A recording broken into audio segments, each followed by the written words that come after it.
My name is Claire Henderson, and right now, as I sit in my sunlit apartment in Manhattan with a cup of espresso cooling beside me, I can't help but laugh at the irony of it all. To the outside world, I look composed. A tailored silk blouse, hair pulled into a neat twist, gold hoops catching the morning light. My neighbors see me as the woman who always has fresh flowers in her window, the one who leaves early and returns late with an elegant calm that hints at success. And they're not wrong. But what no one sees is the storm I've kept buried, the betrayal that reshaped me, the lies that cost me $49,000, and the twisted family dynamic that sent me halfway across the world.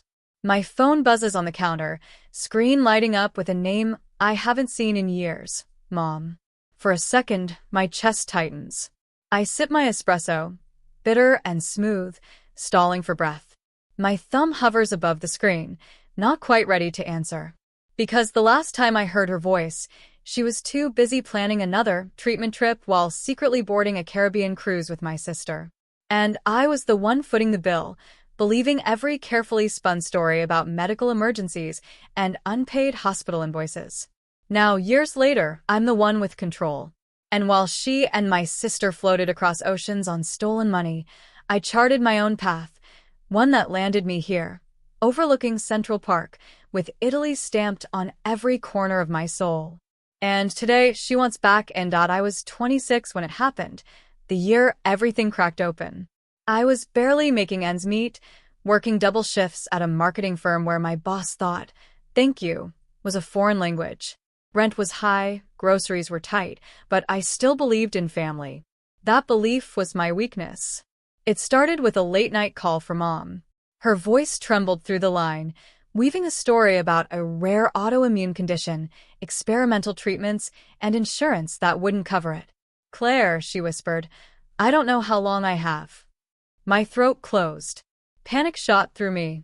She was my mother, the woman who had raised me on casseroles and half-paid bills. Without thinking twice, I drained my savings, $12,000 gone in one wire transfer. But it didn't stop there. The requests multiplied. Another procedure, another urgent trip, another unexpected hospital charge. My credit cards maxed out, my paycheck stretched to snapping, yet each time, I told myself it was worth it. She was sick. What else could I do? Then came the photo. My coworker tagged me in a post I almost scrolled past, Mom and my sister, Ashley, grinning under the Bahamian sun, cocktail glasses raised against the turquoise sea. Not a hospital bed in sight. Just sunburned smiles and cruise ship buffet plates. My hands shook so badly, I dropped my phone. Betrayal tasted metallic, like blood in my mouth. I had paid $49,000 by then, money I didn't have, money I would spend years clawing back from debt.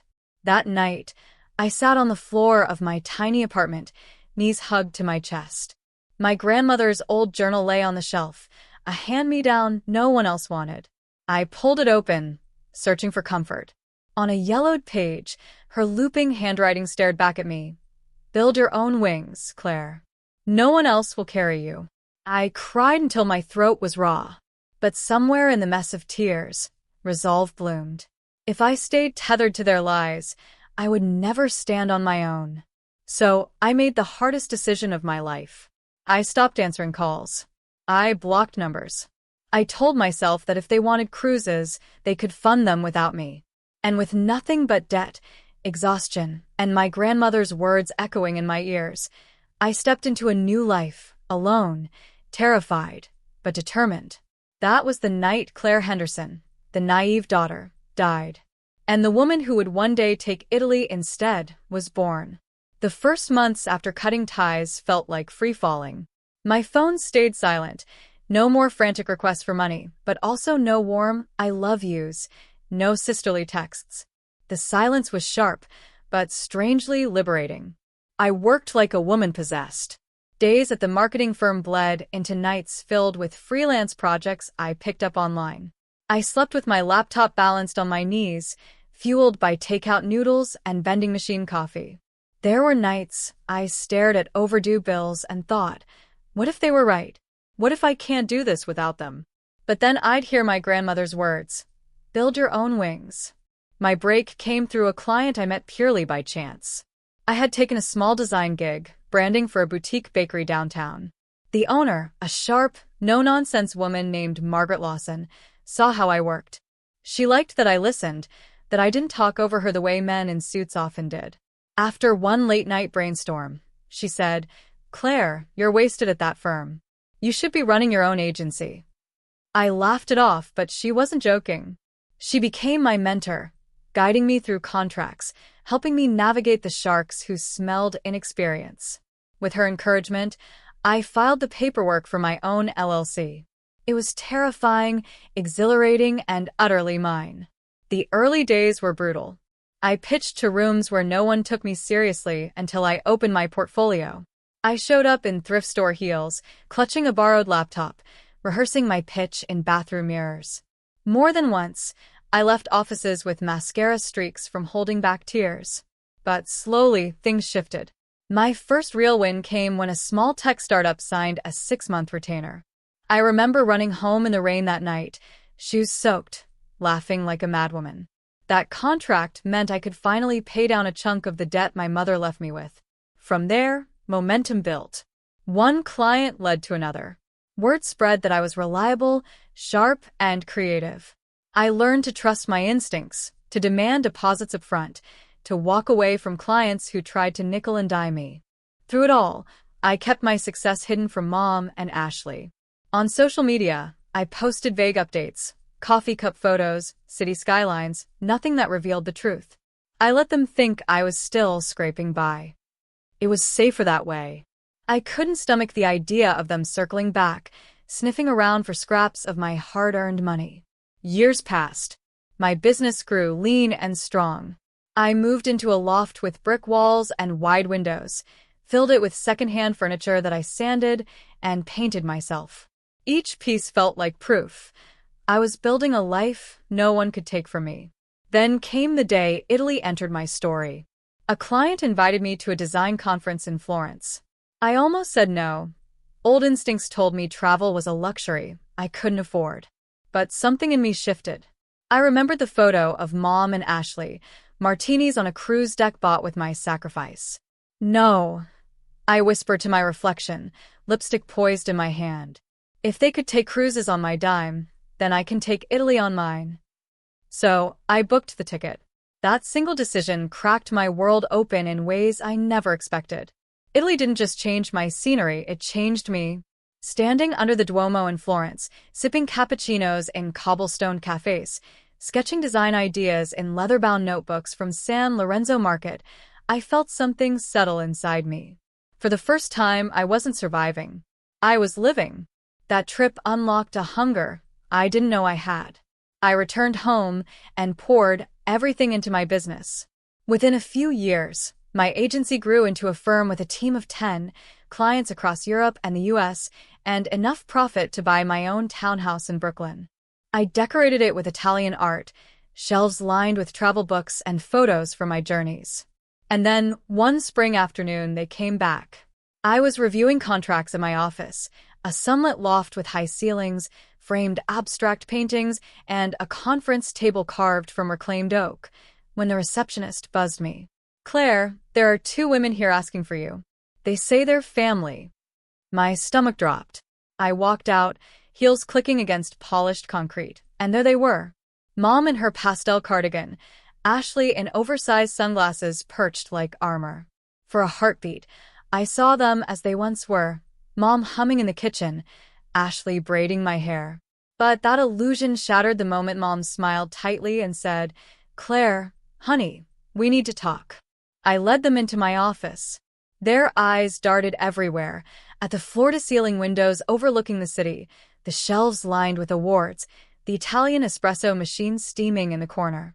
I stayed silent, letting the room speak for me. Ashley was the first to break.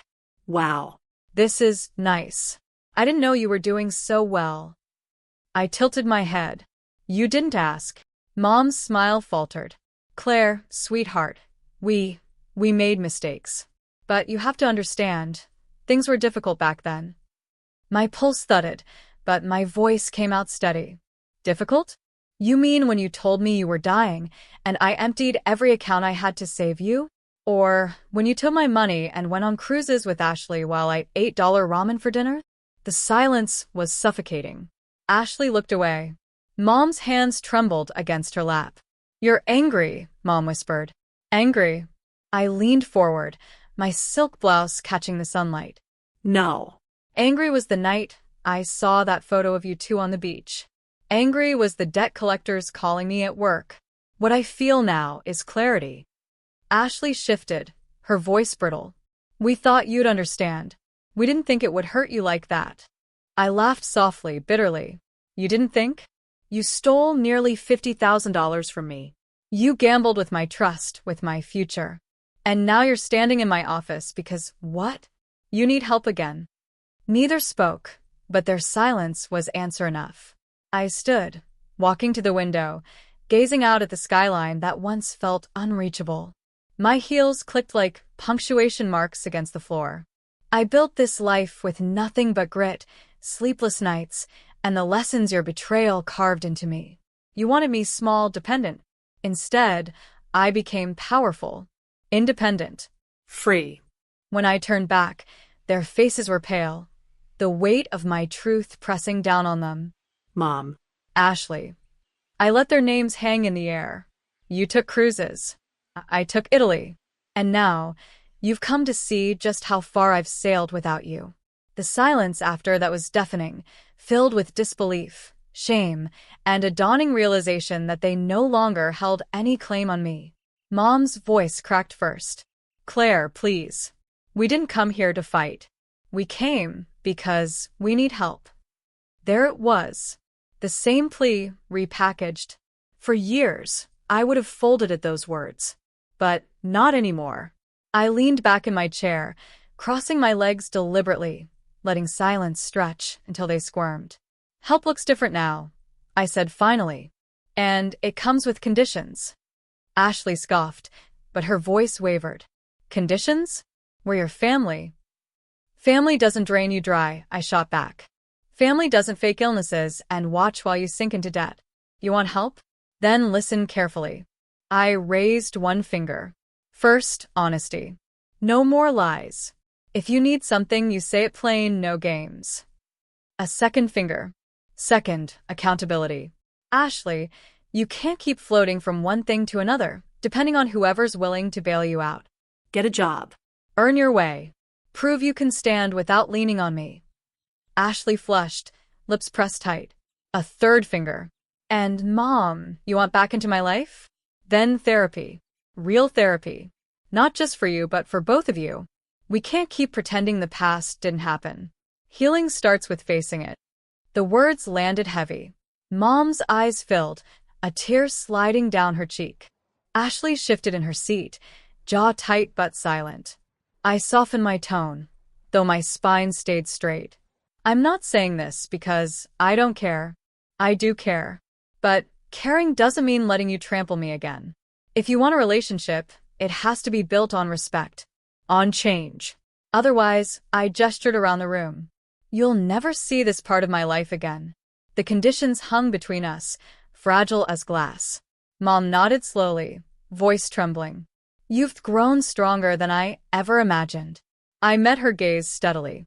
No, Mom. I grew stronger than you ever allowed me to. For once, Ashley didn't snap back. She just stared at the floor, her sunglasses sliding down enough for me to see her eyes glisten. I stood, signaling the conversation was over. Those are my terms. Take them or leave them. But understand, this isn't negotiable. They rose quietly. The power in the room had shifted entirely, the balance restored. For the first time in years, I wasn't the desperate daughter begging for approval. I was the woman who had built wings, flown oceans, and come back untouchable. As they left, I felt the air in my chest expand. I hadn't just reclaimed my voice. I had set the rules. And whether they accepted them or not, my life would continue forward, on my terms alone. Days turned into weeks, and for the first time, Mom and Ashley didn't disappear after confrontation. A postcard arrived in my mailbox, therapy appointment details scribbled in Ashley's messy handwriting. A week later, Mom called, her voice softer than I remembered. No requests for money. Just, "How are you, Claire?" It wasn't perfect. The wounds didn't magically close. But small shifts began to show. Ashley took a job at a local boutique, and Mom started owning her past instead of excusing it. Their efforts were clumsy, but they were real. And for me, that mattered more than empty promises ever had. I'd walk through my townhouse, running my fingers over the spines of books collected from my travels, the art picked up in Tuscan alleys, the framed photos of me standing beneath cathedrals and sunlit cliffs. These were the tangible reminders of what betrayal had forced me to build, a life that was mine, untouched, unborrowed, and unbroken. One evening, I opened my grandmother's journal again. The page with her looping advice, "Build your own wings, Claire. No one else will carry you," was worn from how many times I'd read it. I traced the words with my fingertip, smiling through tears. She had been right all along. I thought back to that frightened 26-year-old girl, knees tucked to her chest on the floor of her tiny apartment, believing she'd been left with nothing. She had no idea she was standing at the threshold of everything. Now, I sip espresso from an Italian cup, sunlight spilling across my desk. My phone buzzes sometimes with Mom's name or Ashley's. I answer now, not because I need them, but because I finally know I don't. They took cruises. I took Italy. And in the end, Italy gave me something they never could: myself.